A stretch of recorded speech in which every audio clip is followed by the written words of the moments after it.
This is the final video in our series, but this is not the last stop for harmonic adventures, right? Why did I choose to express myself in that way in the last video?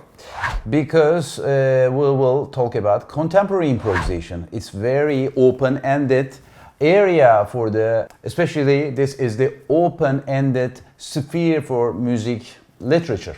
I mean, you have a lot of approaches, you have different structures, and also you have a lot of style differences, different like impressionism, expressionism, minimalism, and especially when you look at the 20th century music, you have a lot of different ways to make music. That diversity creates huge differences in styles. But I mean, as a young composer, performer, even in jazz music or classical music, how do we develop our own style? How do we develop our own structures? I think there is very important approach about that situation. I mean, sometimes you can get the feeling of the confusion about the overcrowded forms of information, knowledge, technology, and all this like different sources. But if you have a contextual reference, if you can create contextual references for your own language, then you can have more options. You can have more organic ways to design your own way. I did the same thing for contemporary improvisation because most of the jazz improvisation in contemporary styles, they use the intervallic manipulations, intervallic variations. But when you pick intervallic the structures for your own improvisation, that area endless. I mean, it's a lot. They have a lot of options. But and also at the end of the exercises, you always feel kind of okay. Where's the contextual reference for our perception? Because that defines the sound quality. And when we are trying to make when we are trying to design our musical expression, and then if you don't get the shape of the sound quality, if you cannot absorb the sound structures, forms, and then you have to have pointillistic approaches, and it's really tiring. I mean, because you always feel that okay, there's some kind of gap between the musical language and all the techniques. But if you just if you just feel that okay, I have to use this technique, I have to use these approaches, I mean, it's okay. I mean, these are exercises, but without having a contextual reference, it's really hard for you to design your approach about the understanding and then also the using the structures of contemporary music. And that's why, for example, when we look at all the masters, Debussy, Stravinsky, Schoenberg, and also Bartók, they first created the context. Then they applied that contextual reference to produce the music. And then sometimes, for example, Debussy used the pentatonic scales, Stravinsky used, for example, octatonic scales. But what about the framework? And Debussy, he was trying to combine the Wagnerian harmonic structures with the church modes to create an alternative way to express his own language. Or Stravinsky combined the rhythmic elements, Russian folk rhythmic elements, and used the octatonic scales. And Schoenberg, he was trying to act like the scientist, and he was trying to design the future music. And Bartók also was trying to combine the rhythmic elements and more polymodality, polytonality. But I mean, the common point, the common denominator of these composers is to have contextual reference. And to explain contextual reference, I want to give a very simple example, analogy for you. Let's have two dots in front of us. Okay, what do you think about these 2 points?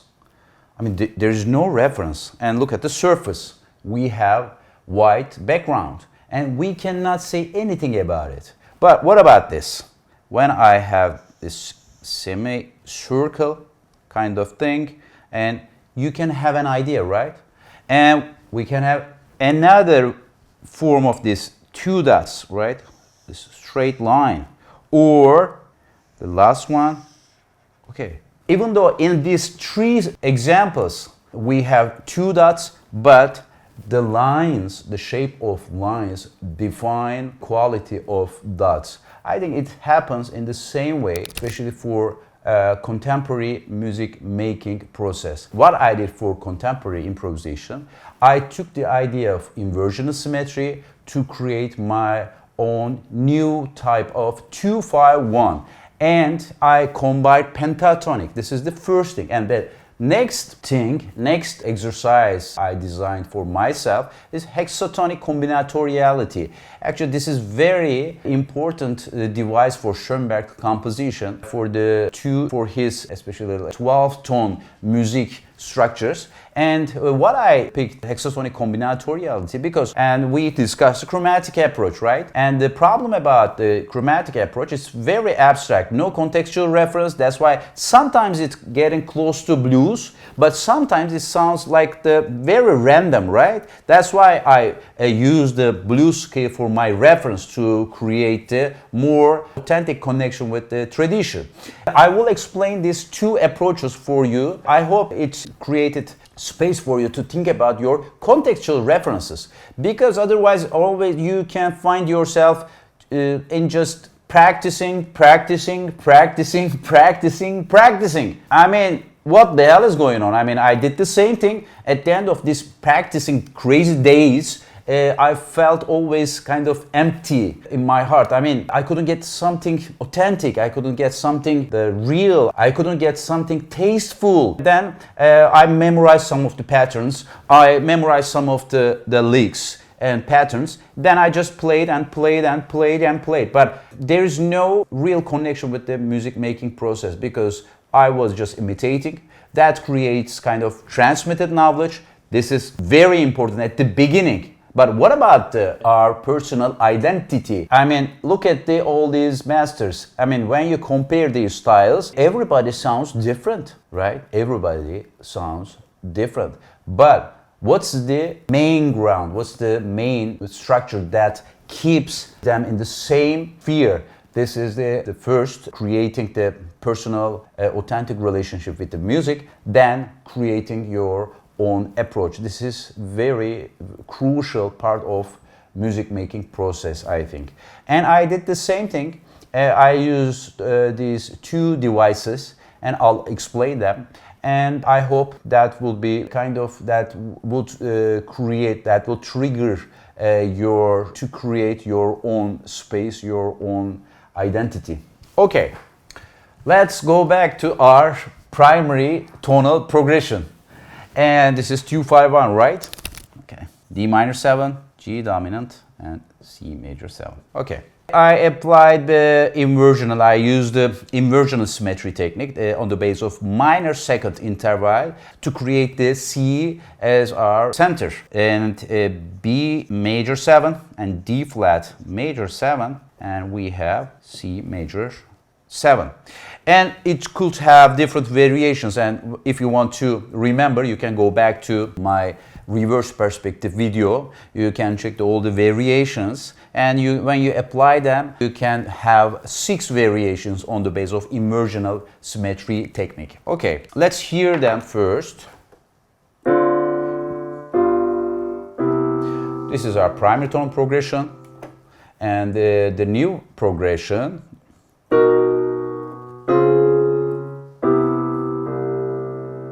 Okay, that sounds more contemporary compared to 2-5-1. And also, there's a very good expression about this. I'm just twisting the familiar. I took the 2-5-1.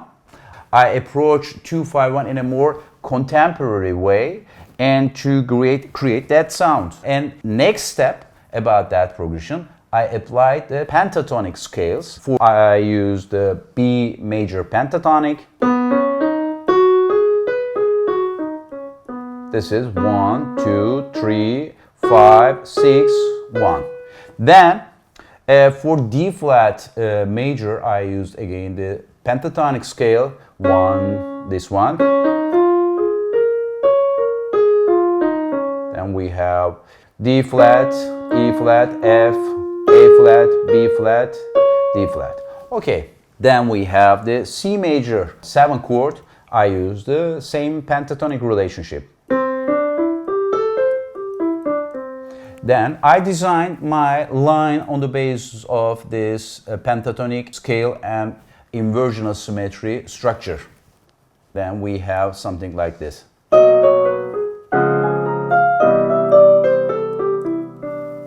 One more time. Okay, that line comes from B pentatonic. Then I jump to D flat,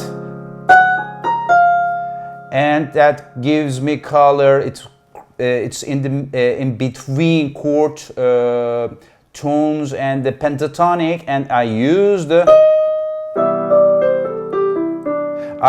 E flat as a kind of chromatic effect on C major 7. Again.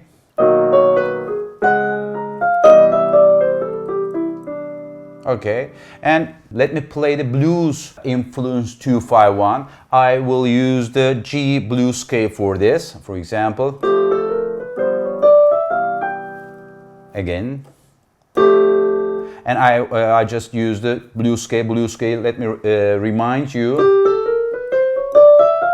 This is G blues. I impose G blues over 251. Then this is traditional bebop language. But to get the more contemporary sound, here again pentatonics and inversional symmetry.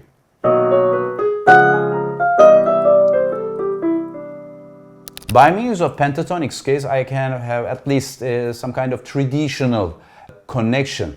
And also that creates the common ground for the communication, because when we have the common ground, I mean, think about audience and you're a player, composer, but if you cannot build that ground, it's impossible to have a communication. I think this is the most common situation about the contemporary music and contemporary art. And this is, I mean, very deep subject about the discussion, but I just want to keep that subject on this level. Okay, this is the device to have better communication. Okay, I have contemporary tools, but at the same time I use some kind of traditional devices to have better communication. This is the first approach I developed on the basis of inversional symmetry and pentatonic scale relationship. And the next device I developed is called Hexatonic Combinatoriality. And it's a 12-tone technique developed by Arnold Schoenberg. And I composed the song for this. It's called Vertical Causality. And it has another story, but I don't want to talk about it. But you've been listening that song at the beginning of our videos. That's why it's very, I mean, we conditioned your perception to understand the structure better. We download the sound on your subconscious level. Now I will explain for you. And what is that? Okay, especially again, I just wanted to create an alternative option to get a chromatic sound. 12-tone technique basically means that you are using 12-tone in a random order, but sometimes you can use them in serial way, and then you have very fixed structures, 12-tone techniques. Sometimes you can have an atonal context, and it depends on your compositional issues. But hexatonic combinatoriality has a very special effect. And you are using hexatonics. Hexatonics means like by means of augmented triad sound like this. This is C, E, and G sharp. It made up of major third. This is major third. This is major third. And one more augmented triad, but from different degree. You will have, for example, here. This is D flat, F, A. That's another hexatonic. When you combine them, you will get hexatonic. Hexa means 6. That's why this is 1, 2, 3, 4, 5, 6. When you construct another hexatonic, you will get another hexatonic on the bass, different degrees in terms of the augmented triad relationship, you will get 12 tones. I did the same thing for progressions. And but in that situation, because of the abundance of the chromaticism, I just want to use the dominant and tonic resolution on the basis of fourth relationship. For example, I used F dominant 7 and C major 7. This is just two chords. And let's hear, especially to get, because of this heavy chromaticism, and you can use the altered chords, for altered chords, your dominant chord structures, and that is working in a very good way. Okay, let's hear the sound first. And my hexatonic line has D flat augmented, chord triad, D augmented, then E flat augmented, then E augmented. The collection of these notes gives us the 12 notes. And let's hear the line. Okay, I developed that line on the basis of this hexatonic relationship. Let's hear with the chords.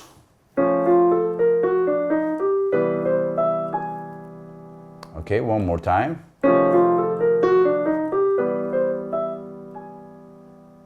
Okay, again, we have some kind of chromaticism, but we have very fixed, contextual, very specific and precise contextual reference. Then you can have consistent relationship, and when you check sound and theory, you can have very precise definitions about your structures. And this is the language I developed for my own improvisation, and also, I used some of them for my compositional practices. And this is the final, not the final point, but after having these relationships, after having very clear expression of myself, and I start to feel more free about my musical concerns, my personal relationship with music and theory and rhythm. These are two main tools and techniques to create my own style in my compositional approaches and my improvisation approaches in jazz literature. And this is the kind of the story, not the kind of the approach I developed. And of course, I have some historical or some cultural values about it. But the most important thing about it, we can have a lot of discussions for the culture, for the history, for theory, for philosophy. But the most important thing about that issues, if your main intention is not to create your authentic identity, then all these works, practices, reading, doesn't have the contribution on your own journey. I think this is my main acquisition, my main lessons from this journey. That's why, when you have very clear expression about your identity, then you can have very authentic communication with other musicians, other people, and with your students, with your teachers. I think this is not about the technical issues. It's about designing your own style or your own identity. But it doesn't have to be innovative way, because innovation is the main crisis in modern technology. Because of the pressure of innovation, sometimes we feel lost about ourselves. We feel some kind of meaning crisis about ourselves. What I'm trying to do is to create an authentic identity.